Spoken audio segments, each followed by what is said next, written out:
Lucas capítulo 12.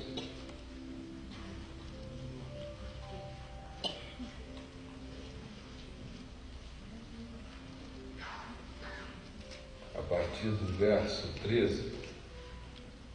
Nesse ponto, um homem que estava no meio da multidão lhe falou: Mestre, ordena a meu irmão que reparta comigo a herança. Mas Jesus lhe respondeu: Homem, quem me constituiu juiz ou partidor entre vós?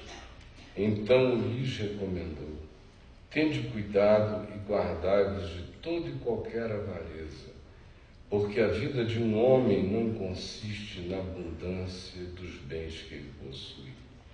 E lhes proferiu ainda uma parábola, dizendo: O campo de um homem rico produziu com abundância. E arrazoava consigo mesmo, dizendo: Que farei? Pois não tenho onde recolher os meus filhos. E disse: Farei isto: destruirei os meus celeiros, reconstruí-los-ei maiores, e aí recolherei todo o meu produto e todos os meus bens. Então direi à minha alma: Tens em depósito muitos bens para muitos anos. Descansa, come, bebe e regala-te. Mas Deus lhe disse: Louco, esta noite te pedirão a tua alma, e o que tens preparado? Para quem será? Assim é o que entesoura para si mesmo e não é rico para com Deus. A seguir, dirigiu-se Jesus aos seus discípulos, dizendo: Por isso eu vos advirto, não andeis ansiosos pela vossa vida, quanto ao que haveis de comer, nem pelo vosso corpo, quanto ao que haveis de vestir, porque o corpo é mais do que o alimento, porque a vida é mais do que o alimento e o corpo mais do que as vestes. Observai os corvos, os quais não semeiam nem ceifam, nem têm despensa nem celeiros. Todavia Deus os sustenta. Quanto mais valeis do que as aves. Qual de vós, por ansioso que esteja, pode acrescentar meio metro ao curso da sua vida, ou meia hora, ou uma hora, ou um segundo, à sua existência? Se, portanto, nada podeis fazer quanto às coisas mínimas, por que andais ansiosos pelas outras? Observai os lírios. Eles não fiam nem tecem. Eu, contudo, vos afirmo que nem Salomão, em toda a sua glória, se vestiu como qualquer deles. Ora, se Deus veste assim a erva que hoje está no campo e amanhã lançada no forno, quanto mais tratando-se de vós, homens de pequena fé. Não andeis, pois, a indagar o que haveis de comer ou beber, e não vos entregueis a inquietações. Porque os pagãos, os que não têm consciência de Deus em todo o mundo, é que procuram estas coisas, mas vosso Pai Celeste sabe que necessitais delas. Buscai antes de tudo o seu reino, e estas coisas vos serão acrescentadas. Não temais, ó pequenino rebanho, porque vosso Pai se agradou em dar-vos o seu reino. Vendei os vossos bens e dai esmola. Fazei para vós outros bolsas que não desgastem, tesouro inextinguível nos céus, onde não chega o ladrão nem a traça consome. Porque onde está o vosso tesouro, aí estará também o vosso coração. Cingidos estejam os vossos corpos e acesas as vossas lâmpadas. Sede vós semelhantes a homens que esperam pelo seu Senhor, ao voltar ele das festas de casamento, para que, quando vier a bater a porta, logo lhe abra. Bem-aventurados aqueles servos a quem o Senhor, quando vier, os encontre vigilantes. Em verdade vos afirmo que ele há de cingir-se, dar-lhes lugar à mesa e, aproximando-se, os servirá. Quer ele venha na segunda vigília, quer na terceira, bem no meio da madrugada, bem-aventurados serão eles, se assim os achar. Sabei, porém, isto, que se o pai de família soubesse a que hora havia de vir o ladrão, vigiaria e não deixaria arrombar a sua casa. Ficai também vós atentos, apercebidos, de olhos bem abertos, porque a hora em que não cuidais, o Filho do Homem virá. Então Pedro perguntou: Senhor, proferes esta parábola para nós ou também para todos? Disse o Senhor: quem é, pois, o mordomo fiel e prudente, a quem o Senhor confiará os seus conservos, para dar-lhes o sustento a seu tempo? Bem-aventurado aquele servo, a todo servo, a quem o seu Senhor, quando vier, o achar fazendo assim. Verdadeiramente vos digo que lhe confiará todos os seus bens. Mas se aquele servo disser consigo mesmo: meu senhor tarda em vir, e passar a espancar os criados e as criadas, a comer, a beber, a embriagar-se, virá o senhor daquele servo em dia em que não espera, e em hora em que não sabe, e castigá-lo-á, lançando-lhe a sorte com os infiéis.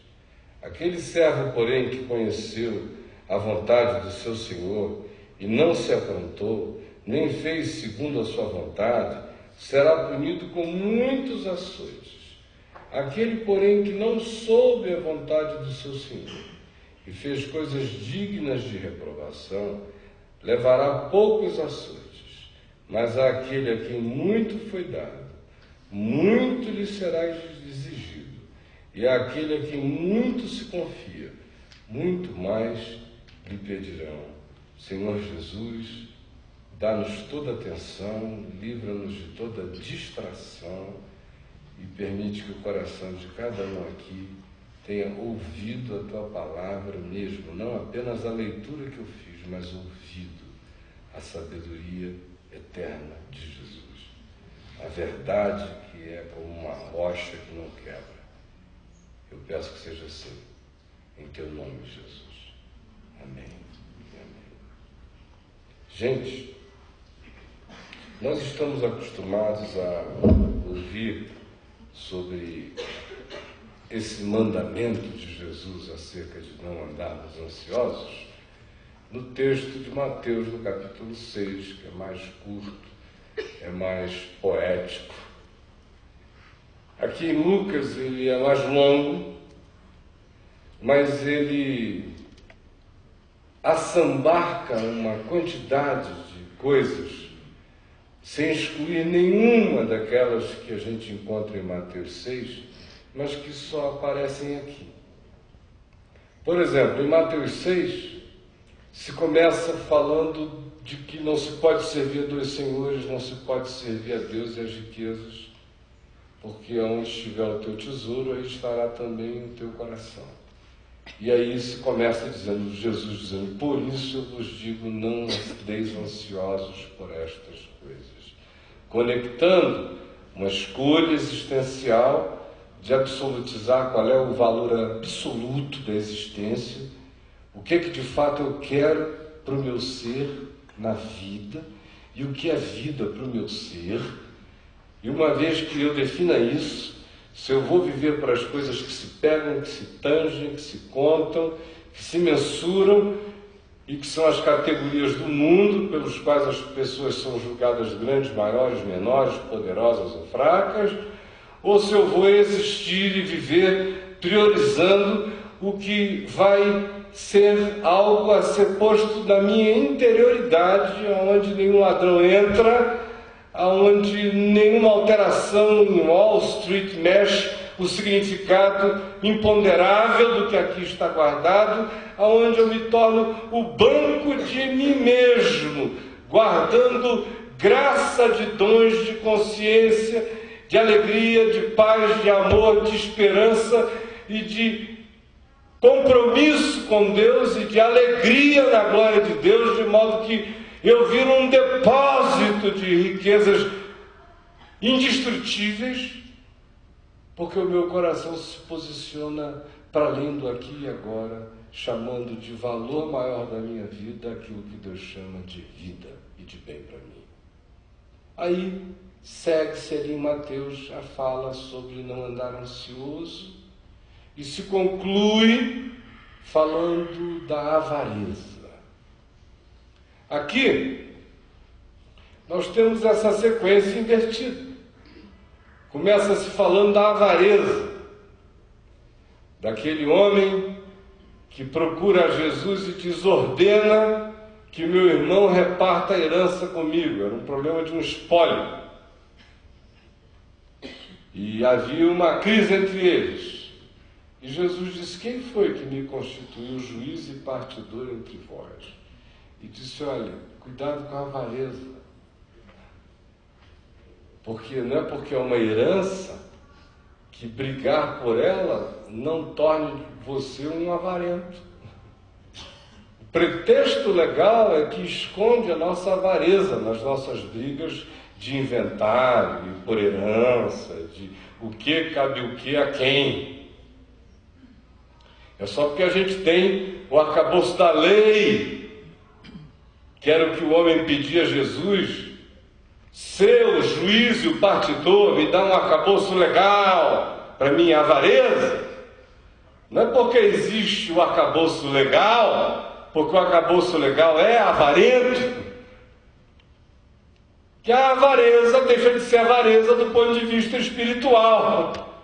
Então Jesus disse: eu não sou repartidor, mas mesmo que aqui se estivesse fazendo a partilha, nem porque é um direito de herança, a briga por tal direito isenta você de ser um avarento na briga pelo direito, porque ter que brigar por esse direito já é uma pulsão de avareza disfarçada de justiça. Porque se você não fosse avarento mesmo, você nem entrava nessa briga. Agora, isso é o Evangelho. Se você quiser viver pelo arcabouço legal, vive. Quem é do Evangelho pensa assim. Quem não atingiu isso, procure um juiz e vá brigar com os seus irmãos, parentes, amigos e conhecidos até o fim, pelos bens que você não levará para lugar nenhum. E prova disso é que quem os ajuntou foi e não pôde levar nada. É por isso que vocês estão se matando. Então começa com essa denúncia e ela se entala na ideia de um homem que se tornou muito bem sucedido produzindo bens, e Jesus já tinha advertido porque a vida de um homem não consiste na quantidade de bens que ele possui ou que ele amontoa. Então ele prossegue e conta agora a história parabólica de um homem que era muito bem sucedido em tudo que plantava e colhia, e foi crescendo tanto, foi ficando tão envaidecido da sua própria produção, que ele disse: poxa vida, eu virei um problema para mim mesmo. Eu sou um case de mim mesmo. Que coisa maravilhosa. Eu sou um case. Eu já não tenho mais nem onde guardar o que eu produzo. O que eu vou fazer? E o texto grego aqui de Lucas nos diz que quando ele diz já sei, é a mesma expressão que aparece lá no Servo Infiel, quando diz já sei o que farei. É eureka! Uau! O cara diz: eu virei um professor parnal. Me Bill Gatesei. Eu já sei. Uau! Isso aqui era um prêmio de economia. Eu vou destruir, é a palavra, tudo que eu tenho. É a palavra usada, não é nem reformar. O cara era um revolucionário, era virando a própria mesa. Eu vou destruir tudo que eu tenho, vou fazer tudo de novo, silos enormes, vou aumentar a produção e depois eu vou ter em estoque uma quantidade para algo equivalente a se eu fosse capaz de viver milhares de vidas sucessivas, eu ainda teria. Que é mais ou menos o que a revista Fortune anuncia todos os anos. Os caras que têm mais do que eles conseguiriam gastar em 1 milhão, 2 milhões de vidas sucessivas, se eles pudessem. Isso é chamado de sucesso, essa idiotice. Sucesso. É igual os Estados Unidos e a União Soviética discutindo para diminuir um arsenal nuclear que tem o poder, ainda depois de já terem desmobilizado metade da coisa, ainda tem o poder de destruir a Terra 32 vezes. É melhor mudar o arsenal nuclear para o Sol. Porque quando explodirem pode ser que tenha uma consequência mais significativa, porque aqui basta reduzir isso para 1, porque uma botãozada acaba com tudo de uma vez, para que 32? É a mesma lógica, suicida. Povos diferentes do mesmo espírito, da mesma riqueza, tem em estoque ogivas, tem em estoque bens. Mas é mais do que a vida não é feita disso, é para quem na vida, é antes da vida. Aí uma vez que essa história é contada, Jesus entra propriamente na questão da ansiedade, quando ele diz que naquela noite Deus diria a este homem louco: hoje a tua alma vai ser pedida isso tudo que tu tens preparado. Levar você não vai, e não sabe nem para quem será. Idiota. Não sabe as surubas que vão fazer nos teus cílios. Não sabe que vai virar essa porcaria. Assim é o que entesoura para si mesmo e não é rico para com Deus. A seguir dirigiu-se aos seus discípulos, dizendo: por isso, por essa razão, por causa da avareza, que pode até se escudar de preceito legal, para justificar a sua mesquinharia de brigar por trocados que você não trabalhou por eles, mas que você chama de herança, e vai perder amigos, vai beber o sangue no fratricídio do encontro, como era o que o homem pedia a Jesus que fizesse. Mas é avareza ainda assim, ainda que haja o preceito da lei. Nós estamos falando do Evangelho, que é muito mais do que a justiça dos escribas e fariseus, quanto mais as das leis, das nossas constituições egoístas, que servem para regular apenas as demandas dos perversos, mas não são parâmetro para a bondade do amor e da justiça do reino de Deus. Aí vem Jesus e diz, além do que é loucura. Porque o amealhamento disso tudo não dá nem para gerar o tempo para usufruir disto. Tem mais isto do que tempo para usufruir disto. Por isso eu vos digo, não andeis ansiosos pela vossa vida. E olha só o nível que ele chega, é impensável para todo mundo aqui no La Salle, para todo mundo assistindo em casa. Todos os economistas, os banqueiros e os funcionários públicos também. Todo mundo dizendo que romantismo. É porque Jesus não sabe o que é uma vida de casado. Desgraçadamente, ele sabe o que é uma vida de Deus. Deus me livre de ser Deus. Já pensou o que é ser Deus? Pelo amor de Deus. Não andeis ansiosos pela vossa vida quanto ao que haveis de comer, nem pelo vosso corpo quanto ao que haveis de vestir. Ai, meu Deus. Isso aqui, quanto ao que haveis de vestir, vai desde aquela idiotice que diz: Deus me livre de vestir essa grife, que é de pobre, que é do Ricardão Eletro, ou da Casa de Bahia. Que o Senhor guie os meus passos para o Parque Shopping, aleluia. Vai desde essa idiotice, assim, que dá vontade de espancar mesmo, espancar, até aquela outra que vem revestida de responsabilidade neurótica. Como é que eu posso não andar ansioso pela vida? Vida é ansiedade. Responsabilidade é vida.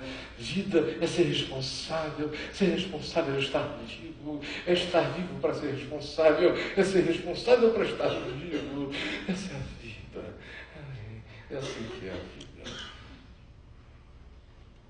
Quanto ao que a vez de comer, eu tenho que pensar no que as crianças vão comer. Meu Deus, é claro.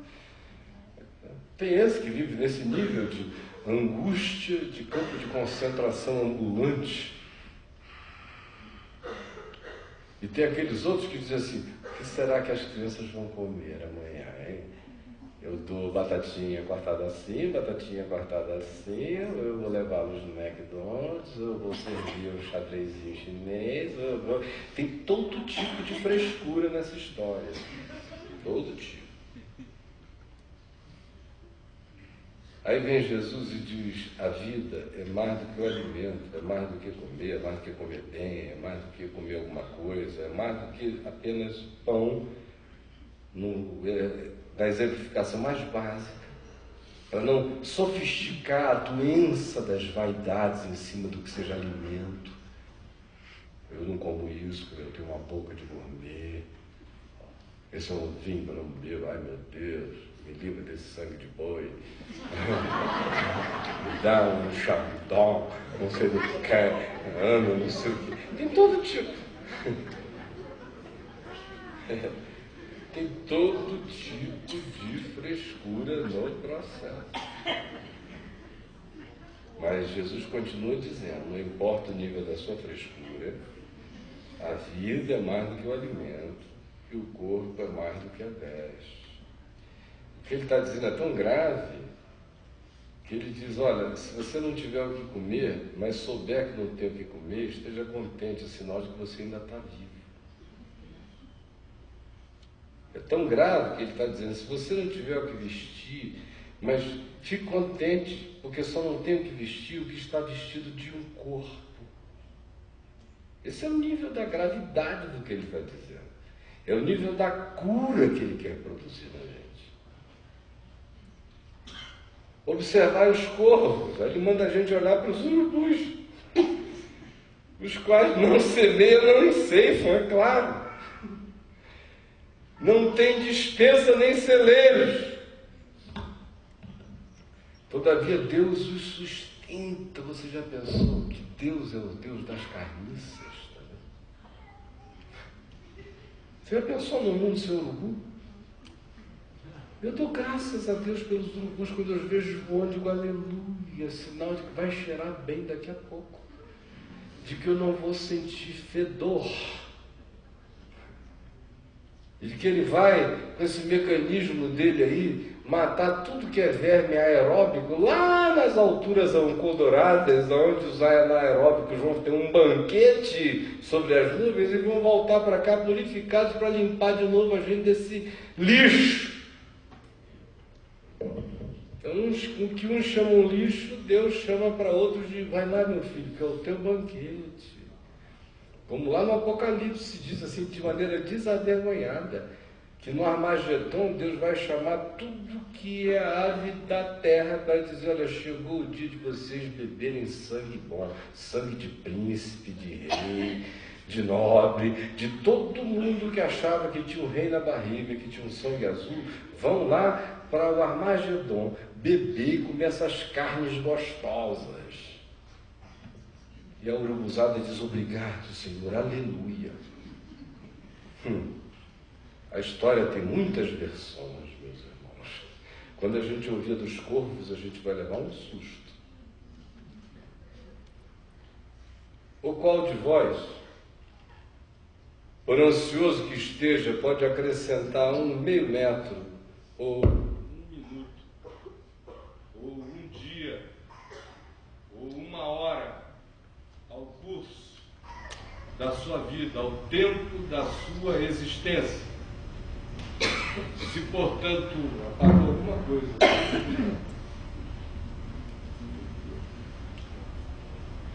não apagou geral, foi lá em cima em algum lugar, mas eu não fico preso a isso, não.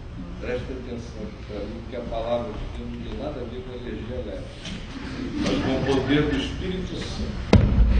Então, outro pum elétrico aqui e a gente prossegue. Pum. Qual de vós, por ansioso que esteja, pode acrescentar um côvado, um espaço, seja medida de tempo, espaço, ao curso da sua existência? Quem é que pode dizer?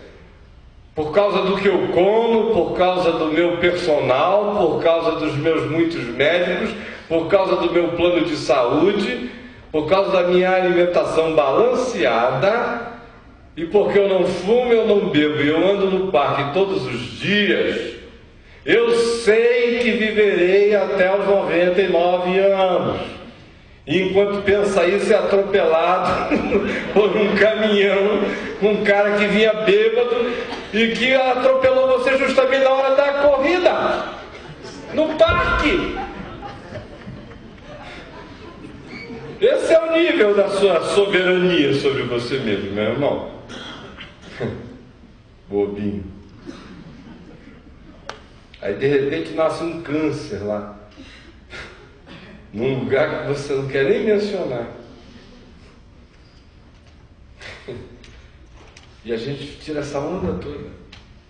Nós somos ridículos e patéticos. Essa que é a verdade.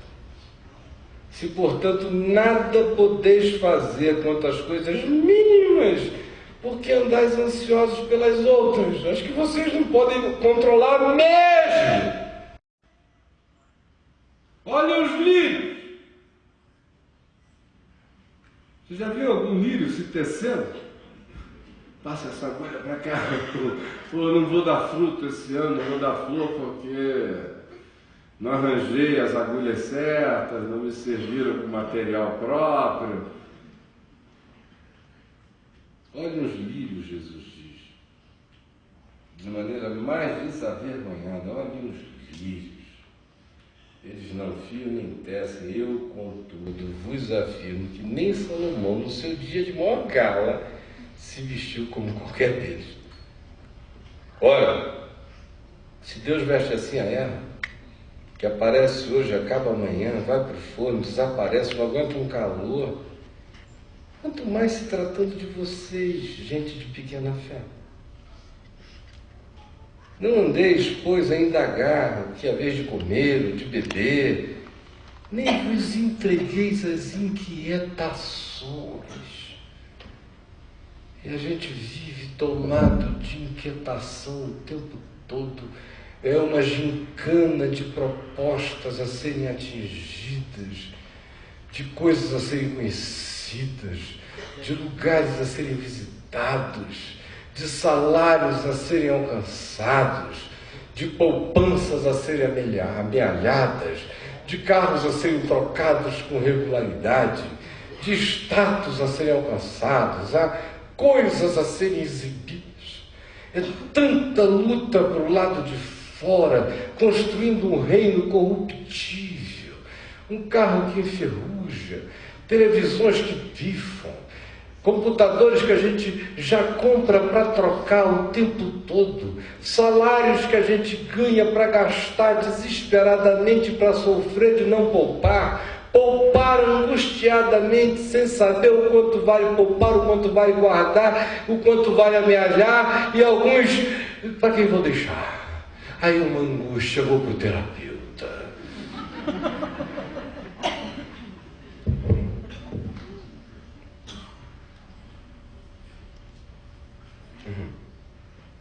Os gentios, os pagãos, de todo mundo, é que procuram estas coisas. Então, quem procura estas coisas e vive por essas coisas, deixe de dizer que é discípulo de Jesus. Jesus diz que você é um pagão, você é um alienado que não conhece a Deus, que não confia em Deus, que não descansa em Deus, que ainda não sabe que é de Deus, não usufrui Deus para nada, despreza a Deus na sua vida, embora você ande com a boca cheia do nome de Jesus o tempo todo, porque a avaliação aqui não é pelo que você fala, é pelo que você experimenta como atitude. Se você se entrega a inquietações, e vive a indagar o que eu vou comer, o que eu vou beber, o que eu vou ter, quem eu vou me tornar. Eu já estou com essa idade, eu já devia ter tido isso. Tenho amigos que já alcançaram e se medindo da cara para fora o tempo todo. Você nunca conheceu de fato o Evangelho. Conhece a informação, sabe onde está Mateus 6, 23, só isso. Mas não tem evangelho nenhum aqui dentro, não entrou nada. Você é um pato que mergulhou e saiu seco. Buscai, antes de tudo, o reino de Deus, que não é fora, que não é construir um templo, que não é, eu vou me dedicar agora a fazer um sacrifício, eu vou visitar um orfanato toda terça, toda sexta à tarde.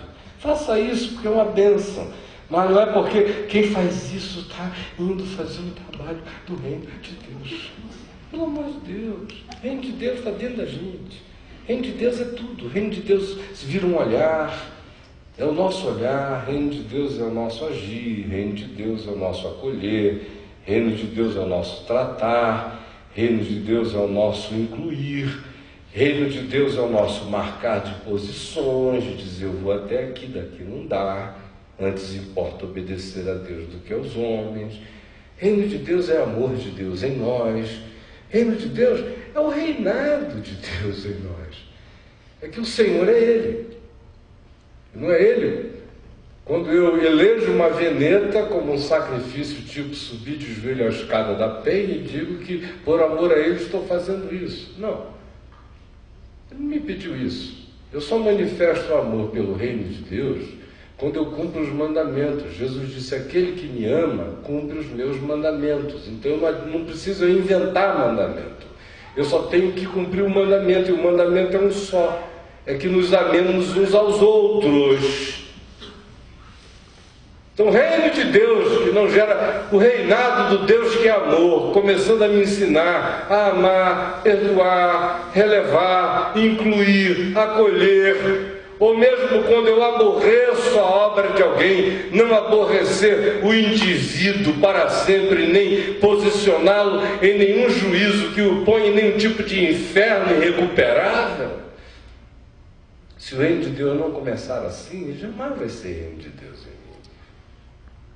Tem que ser um reinado do amor de Deus, tem que ter perdão, tem que ter bondade, tem que ter justiça. Isso é buscar em primeiro lugar o reino de Deus. É buscar ser um pacificador, ser limpo de coração. É buscar ter senso crítico, voltar atrás, se corrigir, pedir perdão. É perdoar tantas vezes quantas sejam necessárias. Não ser egoísta pensando que só porque eu vivo olhando para cima, eu estou fazendo a vontade de Deus, enquanto eu aborreço pai, mãe, amigos e todos pela minha inoperância, pela minha alienação, pela minha falta de senso comunitário, de participação, de ajuda, de percepção de dificuldades e de socorro a elas. O reino de Deus se estabelece dentro para poder se manifestar como fruto simples do lado de fora, todo dia, o tempo todo. Busque isto em primeiro lugar. E as outras coisas vos serão acrescentadas. Não temais, ó pequenino rebanho, porque o vosso Pai se agradou em dar-vos o seu reino, que não são castelos na França. São mansões espirituais que já estão sendo construídas aqui. Todo dia eu quero crescer mais o meu ambiente interior, a plenitude de Deus em mim. Quero que não tenha nem altura, nem profundidade, nem medida, nem largura. Eu quero que a expansão seja total. A entrada é pequenininha, sou eu, mas esse templo cresce para dentro. Quanto mais crescer para dentro, mais vai gerar fruto. Simples, do lado de fora. E aí as coisas começam a andar atrás de você. Eu vou dizer uma coisa a vocês. Eu conheço pouca gente que, sem pensar em dinheiro, viu-se mais perseguida por dinheiro do que eu a vida inteira. Sinceramente. Porque quem vive comigo sabe que eu não estou nem aí, exceto para a responsabilidade das coisas que a gente contrata de maneira cidadã. Mas para mim, sinceramente, não. E foi assim a vida inteira. E quanto menos eu me empenho por isso, e quanto mais eu só me empenho por aquilo que eu sei que é reino de Deus, seja dentro, ou seja na sua correspondência externa, mais eu vejo bondade e misericórdia me seguindo todos os dias da minha vida. Se o Senhor é o meu pastor, se eu busco primeiro o reino de Deus, que é a mesma coisa, o resto, gente, vem atrás. E no final é bondade e misericórdia bater na tua porta. Deixa eu entrar, deixa eu entrar, deixa eu entrar. Todo dia a bondade bate a porta com caras que você não imagina e diz: deixa eu entrar. E é fato, e é verdade. E não tem nada a ver com irresponsabilidade. Porque quem foi e quem é o padrão do homem não ansioso que a gente conhece? É Freud? Deus me livre, você não aguentava viver uma semana com Freud. Jung? Quem? O Dalai Lama? Sinceramente, eu prefiro, eu já disse, está lá no site escrito, que eu prefiro se eu tivesse que ser exilado numa ilha com o Edir Macedo e o Silas Malafaia, e a alternativa fosse ficar com o Dalai Lama, eu preferia 1 milhão de vezes mais. Pelo menos o nível assim, de conversa humana, cabeça, ia ser muito tranquilo. Ele não ia me molestar, não iria molestar, agora com esses outros dois,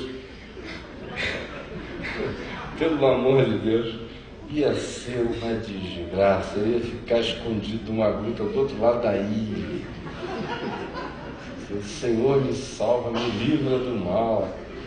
Porque é muita guerra, é muito ódio. Não ia ter briga lá, até ia ter divisão denominacional lá dentro. Ia ver quem é que é dono dos coqueiros do lado esquerdo, do lado direito, da fonte do lado de cá.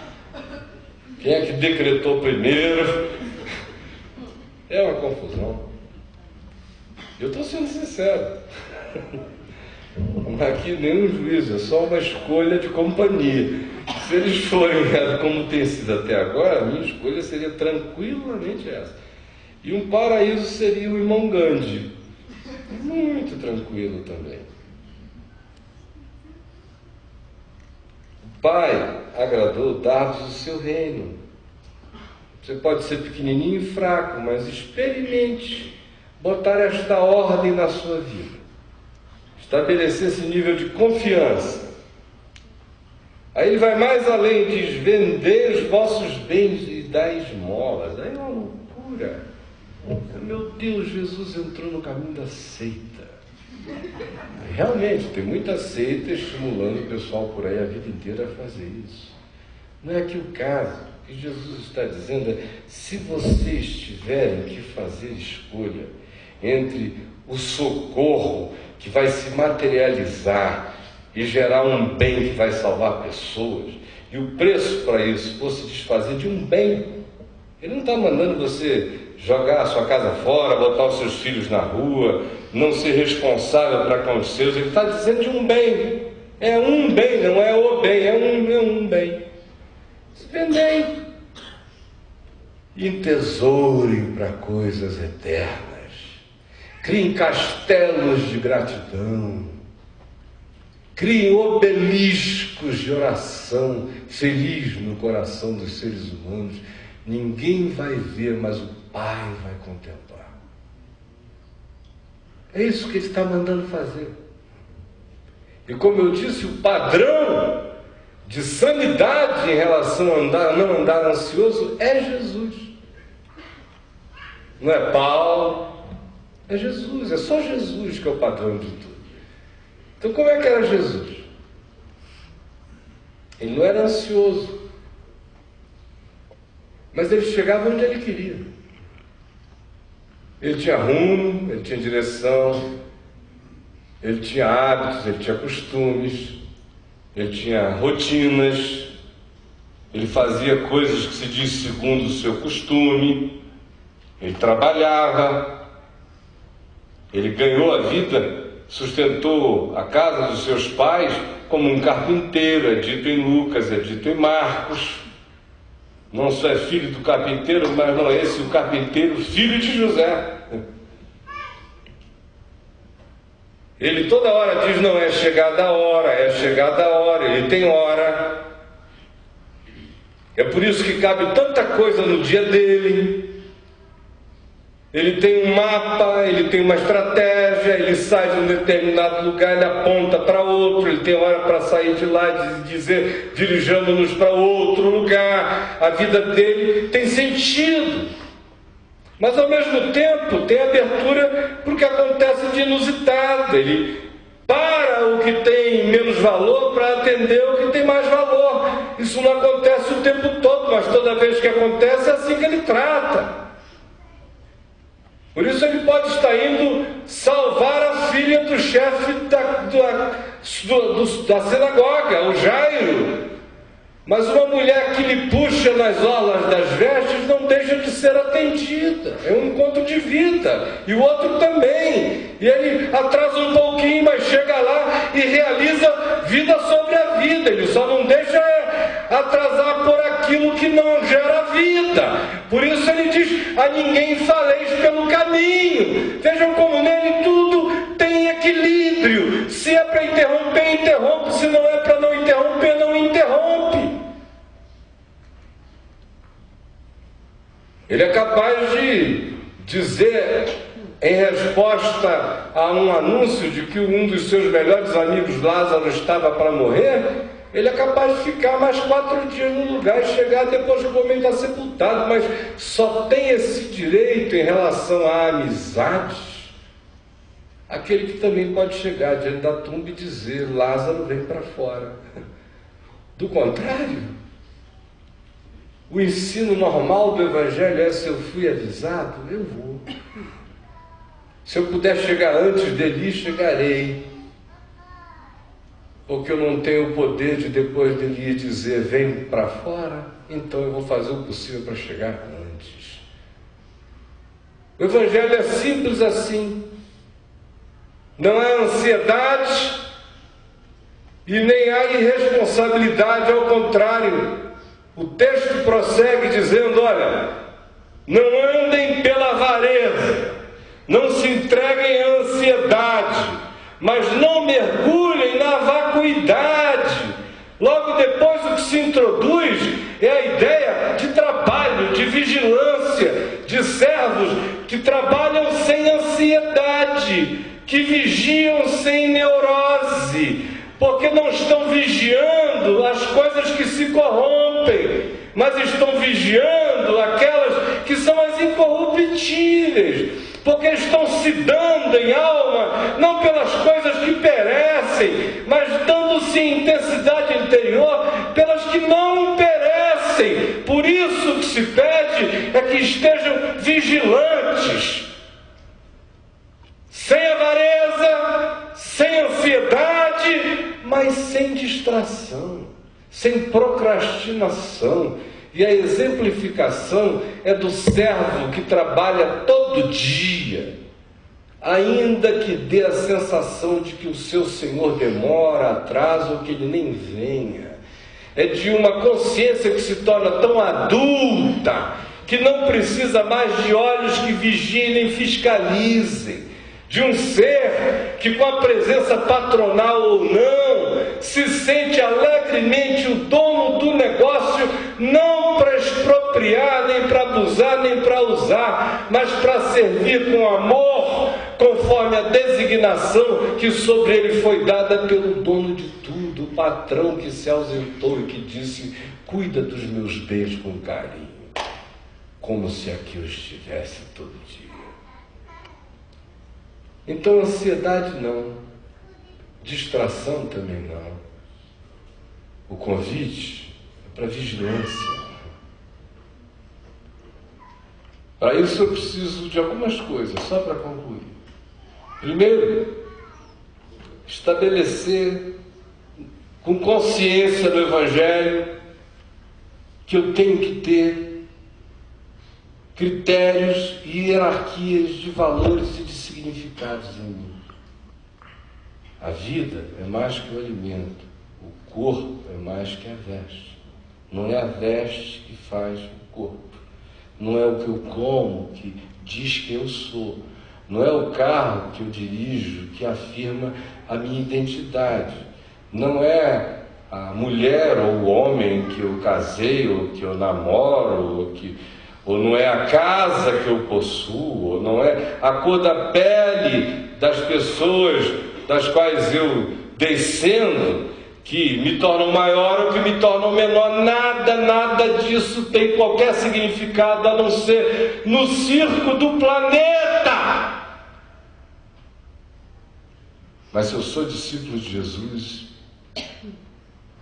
o meu chapéu não é o do planeta.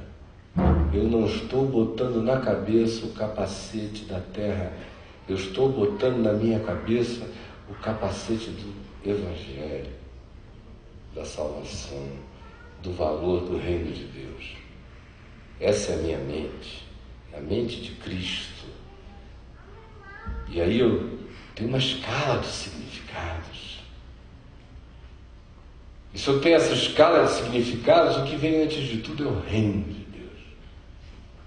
E o reino de Deus não é roubável. Você pode falir para poder ter mais do reino de Deus em você, às vezes.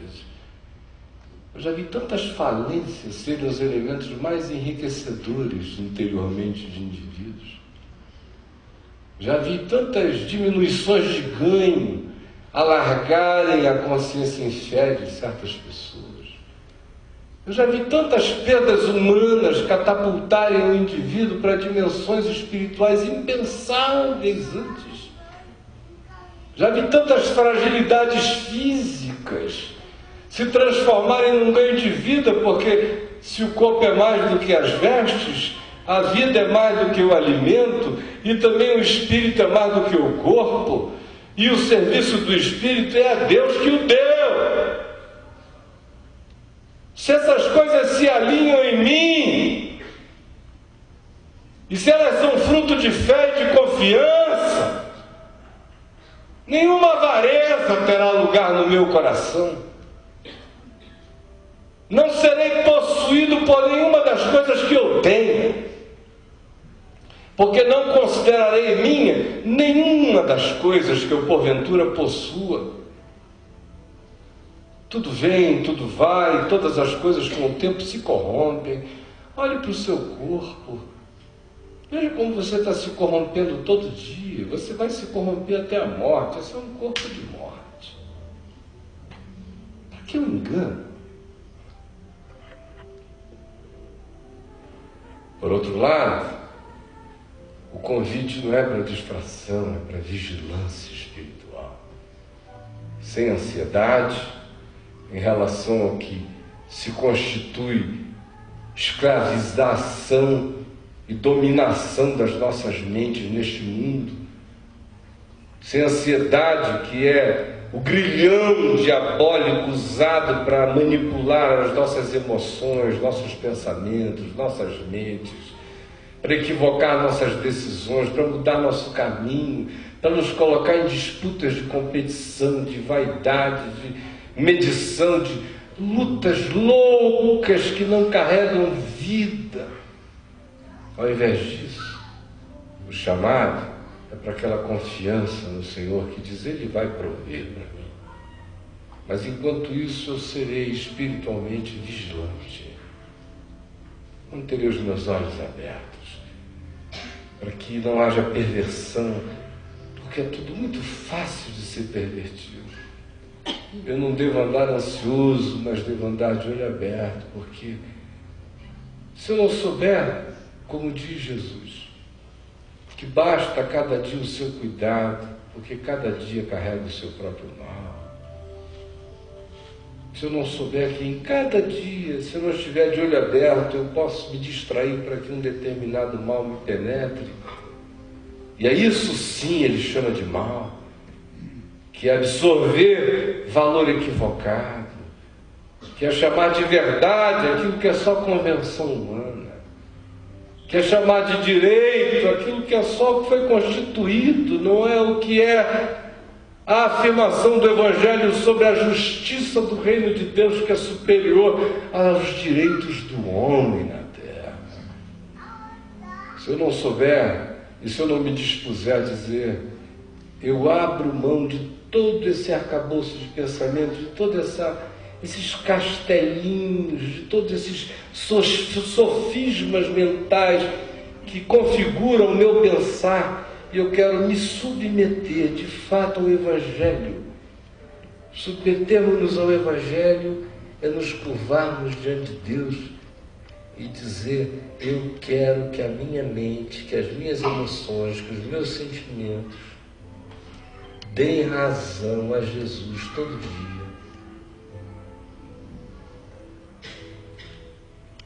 Isso é submeter-me ao Evangelho.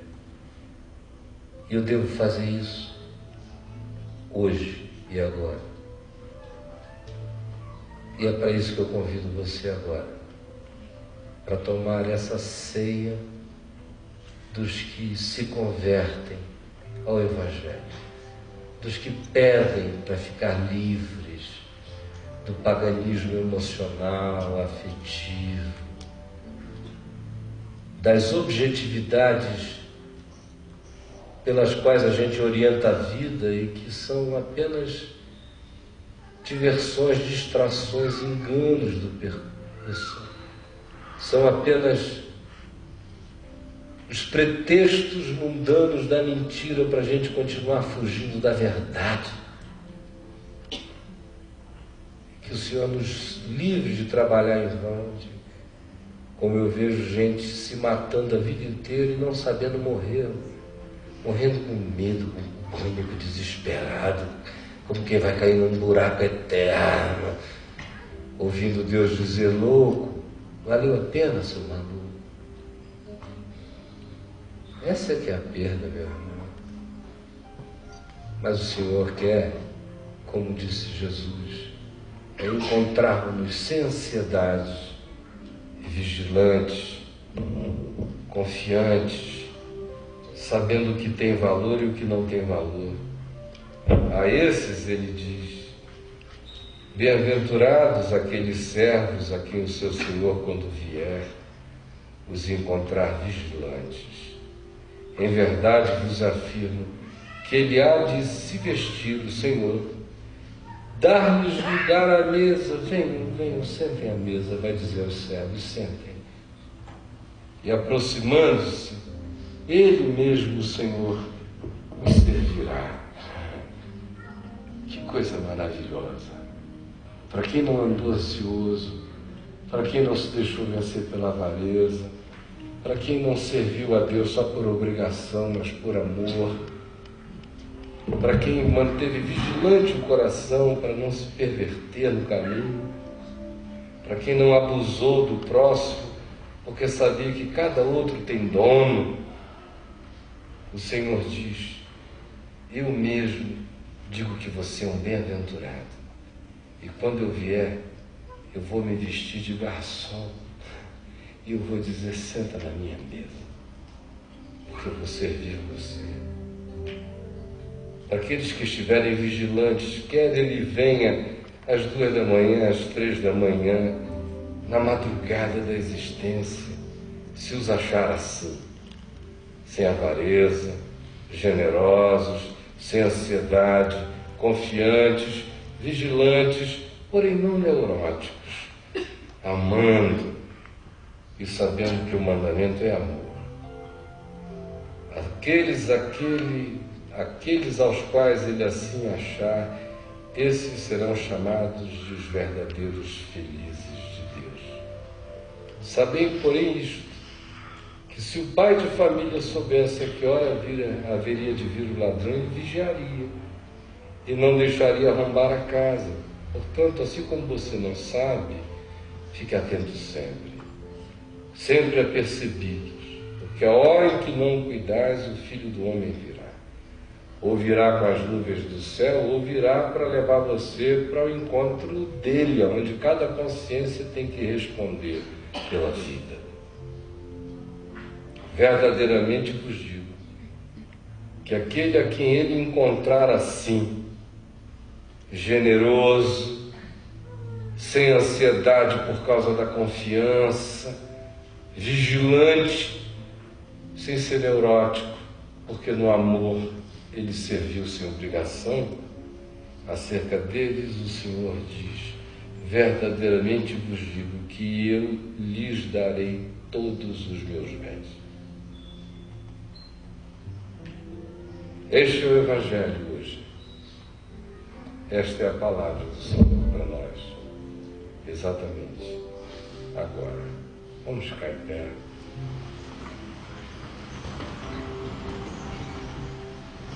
Nosso tempo esgotou, minha gente.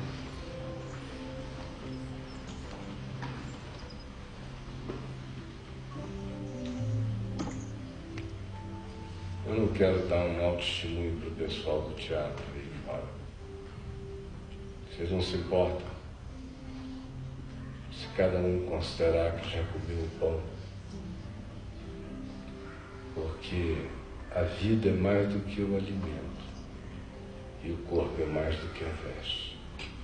E nem só de pão vive o homem, mas de toda a palavra que sai da boca de Deus.